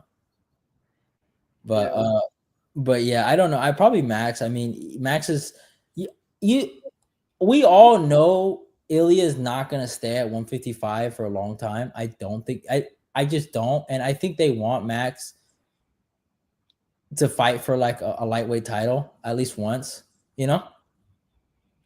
Yeah, but he's had I feel like he's a bit like Moreno, don't he? He's had so many title fights. He's never fought at 155. Like he's just no, he's not fought for the belt at 155, but I feel that maybe it's just me in my head, but it's like I'm with you in the sense that I feel like he could have fought at 155 last year. Instead, he went to fight Ilya Topuria, and it's just like, oh, it's hard. But then I also think Islam Makhachev might come down. I think if you're Ilya, though, you want Max, not Max. You want Islam Makhachev to drain himself to make 155 rather than going up and chasing him at 170. All right, so okay, since we brought up Islam, let me ask you this. All right, Islam versus Jack Della Maddalena. What do you think? Fucking hard to call, isn't it? But I do think Islam will commit to a game plan a lot more than fucking Chicago Canelo did. What an idiot that guy is, you know. Oh yeah, so Like, the funny. one thing he's good at, and he didn't fucking commit to it the whole fight. Like it's just Chicago. Hey, you know Brendan's doing his camp with him. yeah. Bro, I'm gonna pray for Brendan. Bro, Brendan's looking fucking sharp, by the way, bro. Like fucking Canelo hands. Like, come on, y'all. Yeah, Come but on. Vittori just doesn't get knocked out, bro. Like he's in. Is it three? It's 3 rounds, isn't it? Dude, imagine left hook, Brendan Allen, bro. Bah, I ah. feel like Vittori is one of those dudes where it takes something special to knock him out. But he, Kind of like what happened to Tony. It needs to be something ridiculous to knock him out cold. yeah, And he won't get Vittori. Won't like when Vittori gets knocked out in his career. It won't be like a TKO. It'll be a flat line. Like someone will just flatline him. I think it will be so embarrassing though for Islam Makhachev to. I mean, all right, he's a fighter. He's not scared of anyone, but publicly ducking Ilya Taporia for this That's not his fault though. I've said this to you the last stream. I feel like he can't win because if he fights Ilya and beats him, people go, "That's another 45er he's fought." He fought a 155, right? Like because people are gonna say Charles used to fight a 145, Dustin used to fight a 145, Volks was a 45er. Like he can't win in that sense. Like people say his career is full of 45ers. I think there's a lot to say about him. If not only did he beat the 145 champ, who was a pound for pound #1 at the time, twice. But if he goes up a weight class and beats the guy and wins that, like, and becomes a 2 division champ, you get a guy who's been at the top of the food chain in 3 divisions. I genuinely think if he wins the bout at 170, he becomes my goat. Yeah, he does. But I honestly think like just okay, like the fact that Craig Jones is kind of like backing Jack pretty hard. You got a lot of like Australian cats that's backing Jack pretty hard. I think this fight it could really be embarrassing for Islam in a way Do that you think if Islam strikes on the feet for prolonged periods like he did against Dustin, he gets embarrassed? no, I won't say like that. I won't. What I think might happen is when we saw like okay, the only thing Jack can't let happen is get his back taken. But like if he can basically replicate what Volk did, he hits harder than Volk. So that's the thing. Like, will he go in there like in my opinion, like will he go in there being a legitimate welterweight? Like he doesn't look that much smaller than Jack, but like I know Jack hits harder than him. And is he gonna be able to take the punishment? You know what I'm saying? Like I think Jack's gonna be the You've hard. got Islam. You've got Islam that's not cutting weight as well, not the same amount of weight. Yeah. Well, no, probably. Like I don't think there's gonna be like a weight advantage. I just think there's gonna be a legit power advantage, you know? And I don't think Jack is as like okay, Jack's not like could never make 145 like Dustin. You know what I'm saying? Like he's not as small as those guys that like even though those guys aren't small, but he's I get what you mean. I think if you go from the logic of well, if the 45er can stuff the takedowns and hurt Islam, what can the guy who's 170 and shown he's got takedown defense can do? I get that logic. I just think there's so many things that I think Islam doesn't have to worry about. Like the fight before the fight, like the weight cut and all these other things. I think you won't have to like, especially if they do it on Australia. Do you remember with the hydration window? Yeah. People said it was it was a competitive fight because of the hydration window, and Islam wasn't able to fully hydrate and all the rest of it, and he was a bit depleted. And obviously, the second fight isn't really a true reflection of the difference between the two because I still think both fighters were phenomenal, like both Volkan and Islam. Yeah, there's a lot left to be decided about JDM being put at like that bracket. Do you know what I mean? Like, I don't look at JDM the same way I look at as a Volk, an Ilya, a Poatan, a John Jones, a Thomas. Like, I don't look at like a Pantoja even. Like, I don't look at him at that echelon where I look at his body of work and it's I've got enough to be confident in him. Like, I would still pick Islam personally.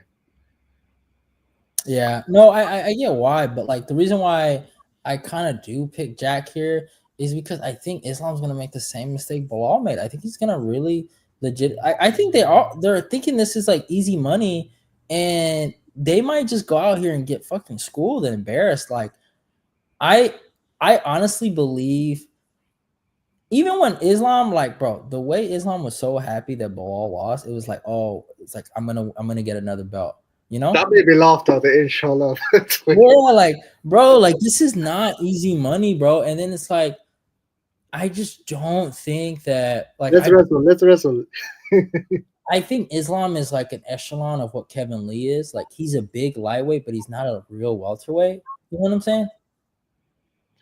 It's hard, isn't it? Because when he was at lightweight, like ragdolling people said he was a weight bully, innit? So Yeah. I No, can't. he's a bigger lightweight, but I don't like. There's a reason why he's not at welterweight. It's You know what I'm just saying? people don't do the whole but people don't do the whole 160 that 165 that we've talked about. That'd probably be perfect for him, honestly. But like, but I just think like, because I thought Kevin would be a monster at welterweight, and then I saw like disaster, right? But and I'm not obviously Kevin Lee or Kevin Holland. Oh, Kevin Lee, my bad. Yeah. Yeah. But like, I'm not gonna try to compare fucking like Kevin Lee to Islam, but like, but I could really see Islam underestimating Jack Della Maddalena here and just getting like fucking given like a slice of humble pie. Honestly. Do you know what it is? Yeah, I would agree with your take had the Dustin and Volk fights not happened, because I think if he'd never been like humbled or never had that experience in front of him where there was adversity in the fights, yeah, I would agree with that would be the mindset he goes into, because he didn't beat Dustin like as straightforward as people expected him to, and he didn't beat Volk as straightforward as he. I disregard the second fight because of the circumstances, but we can all agree he didn't beat Volk straightforward, did he? And the same with the Dustin fights. And I think he overlooked both fights. I think he knows what's at stake. He knows it's his chance for like legacy and second belts, and yeah. this is potentially his last fight, if not one of his last fights. I think there's too much for him at stake. And also, like, since you brought that up, like, he's taken damage in both those fights, you know, and that builds up, and that chin is gonna get cracked. And I just think honestly, like, I don't think he has another scrap where it's scrambly and it's gonna be like back and forth, and he's gonna have to get back on top and strike and do that. I don't think he has it in him. Like, honestly, I'll tell you this though. Mm-hmm. I think if he has this fight, he wins the fight, but he takes a bit of damage, and then he goes back down to fight Topuria, kind of like what Max did. I think if he goes down to fight 155, I'll have Topuria as my favorite based on that factor. Yeah, like the way I see him beating Jack effectively is like a constant wrestling pressure from round 1 to round 5, you know? But like if he has a fight where it's like back and forth, I think he's gonna I really do think he's gonna fall. You know, I think that this is gonna be the fight where if he has a back and forth fight with somebody and it's Jack, he's gonna fall. Like Jack has just shown us, like, and I don't like Jack, but like he's just shown us at this point in his career that he is game and he's killed or be killed. And especially at 170, I just don't think Islam, like, yeah, it's going to be a little more durable, but I don't think he's going to be able to take that pop or the power that he's going to get hit with. And I hear that. I'm not mad at it. Like, do you know what it is? Like, there's sensible reasonings to pick both. Do you know what I mean? But I don't know. I just think Islam looks at that fight very differently than how Jack does. Yeah, and I honestly want him to get universally punished for running from Topuria. Like, I just want him to get punished. There's a bit of bias there. So yeah. And then also, like, to be fair, like, I mean, if he would have fought Armin too in LA, that wasn't his fault though. There's a lot gets held against him though. Like, I'm not even gonna lie. I don't like Armin Sarukian, but I think Armin would have beat him. I think Armin is gonna dethrone him. He's not. I'm not gonna say he's bad. Like, he's not bad at all. He's a great fighter, but like like you could just see it. Like, he's one of these guys that has to set up his wrestling, and if it's not done correctly or if it doesn't go his way perfectly, you know, he has to like kind of like restart his process, if you know what I'm saying. And then when the other guy gets going, they kind of tee off on him sometimes, you know. I hear that. Like I said, I'm not mad at either pick. For me, it definitely depends on the circumstances. But I just think he gets a lot more shit than Khabib ever did during his career, though. And I'm not really sure why. I think it's like the comparison, you know, But it's like it's not bad. Like he's obviously more entertaining, you know. Like he's had better fights But in overall. general, in terms of like obviously him only fighting 145s, that's not his fault. And then people are like, well, he only fights like his total defenses. They're all short notice. Like the second Volk one was short notice, and the Moicano one was short notice. That's not his fault. People are pulling out of those fights, though, is it? Like it's a lot of those things aren't down to him, and it's like, and then also, oh, he only defends his belt at 45 is. Hang on, you guys wanted him to fight the pound for pound number one. He fought the pound for pound number one. You guys loved that fight so much you wanted the rematch. They gave you the rematch. The Dustin fight, nobody wanted to see the Dustin fight, but it wasn't his fault that people weren't ready to fight him, and the UFC needed a fight to headline that pay per view. He still fought Dustin. He had everything to lose in that fight and nothing to gain. Still won that fight. Agreed to fight Arman in January. That didn't happen. That's not his fault, though, is it? Like it's just, I feel like he's a victim of circumstance, and like I said, he's continuously gone out there and put his legacy on the line and done things that GSP never did, Silva never did, John Jones never did. Like he's doing these things, which is why I maintain. I don't always like that style, but I've maintained the fact that if he beats Jack Della Maddalena, like to me, he becomes my number one. Yeah, no, I think so too. Like, but at the same time, he's an AKA boy, and it came from Cali, innit? So you should take some credit for that as well. No, I like him, bro. I do respect him. I think he's gonna. I mean, if he goes out there and wins the belt 170, I think he has a real debate being the best product from AKA. But the thing is, obviously Stipe is the GOAT in terms of MMA, but then he's number two. So no, not in a million years, bro. Not in a million years, mate, bro. You know, Stipe, you can't even say real talk though. If we had a 2-on-1 match, yeah, like a 2-on-1 match, yeah, against Khabib and Islam, he's putting both in headlocks. Okay, no. I agree. You know, I'm gonna say something and you're gonna cry. Watch, you're gonna cry. Prime time Junior Dos Santos all the way up to the title win against Cain Velasquez is way better of a career than anything Stipe Miocic has ever done. So not even a DC trilogy, no? Look at his face. Okay, all right, I ain't gonna lie. So here's what I'm gonna say about that. Okay, let's hear the politics. Go on. Beating a dude with a broken back isn't something you would want to brag about. So you weren't saying that when DC won the first fight, though. We can't come out with all of this. No, he broke the back after, bro. Be honest, he broke the back after. Okay, after the Derek Lewis fight, it came out. He beat Derek with a broken back.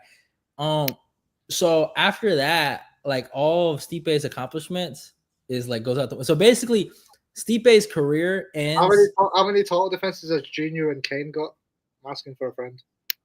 Bro. First of all, you beat the corpse of Junior Dos Santos. It doesn't count. I'm asking for a friend. How many total defenses do you both? Three is not an impressive number. It's just not. It's never been. All right. It never will be. All right. I mean, it's probably gonna get broken pretty soon. Three. It is considered one of the GOATs. Well, he's got two, I think. Who? Connor's one, Dustin, and he's got three, hasn't he? Yeah. Yeah, three. It's just like, you know, 3 is like a regular number. You know, like you see it everywhere, bro. How many has Topuria got? Bro, double champ. How many defenses has Topuria got? Triple champ soon. How many defenses has Topuria got? You haven't answered my question. Who ducked the trilogy between Stipe Miocic and Junior Dos Santos? You know what, bro, Ed. You know, honestly, they could fight right now, right? I think Junior. Mate, Stipe's too busy saving lives. Junior Dos Santos is the kind of schmuck who would fight Jake Paul on a Misfits card or something. Like, come on, man. We're not the same. Hey, Junior Dos Santos is on. I think he's on a win streak, or he's at least coming off a win. Is he? I think so. Good for him. I wish him all the best successes in life, but he's not better than my GOAT, Stipe. Bro, he had him dancing in the first fight, bro. He had him dancing. We taught him how to box, bro. He won the second fight, though. Okay, but that was like, all right, but let's do the trilogy then. It's like when Vegeta got his ass whooped by Zarban, and then he came back and then killed him. So you know what? He came back stronger than ever, man. It's what's the people saying Stipe, man, with a Zenkai boost? Yeah, unlike Mr. Stipe Miocic, my man's Junior Dos Santos is on a 2-fight win streak over Fabricio Verdum and Alan Bletcher, whatever that great Alan Bletcher in bare knuckle MMA. By the way, something Stipe Miocic would be scared to do. I bet those two guys don't even have Wikipedia links though. My guy just come on, Verdum does. Verdum and bare knuckle. Yeah, that's useless though. He's a jiu-jitsu guy. So what? That's not his fault. Would you put African throw hands in bare knuckle? It's bare knuckle MMA. Yeah, that old chestnut. Okay. All right. And this guy, this Alan Bletcher, I mean, this formidable opponent. I mean, 18-8 record. I mean, man. Whoa. Oh man, and he beat the great Roy Nelson. Bro, he fought Chase them all. That guy fights on Misfits. Whoa. Oh man. Whoa, Frank Tate. Whoa, he's a boxer. Yo, he lost to Michael Bisping. What a surprise!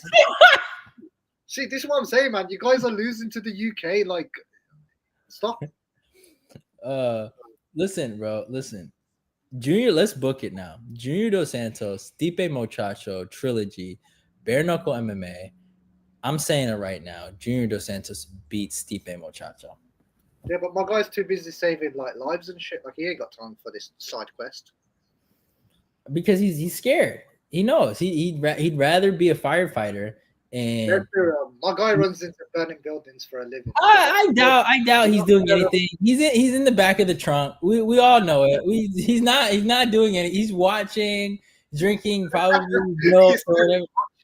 No way. He's watching, bro. We need to see the tape. I don't. There's no evidence. Okay. All right, y'all. That's gonna be it for Fight Talk. I do have a special announcement. So this is a special episode of Fight Talk. I want everyone to know this right now. This is going to be the last Fight Talk on YouTube. I am fully transitioning to Kick. So I was going to do it for this one, but I decided to kind of do the last one here. So the next Fight Talk we do will be on Kick. Obviously it'll still be through StreamYard, so same thing. But I just want to let you guys know. It's a little quick announcement I'm making.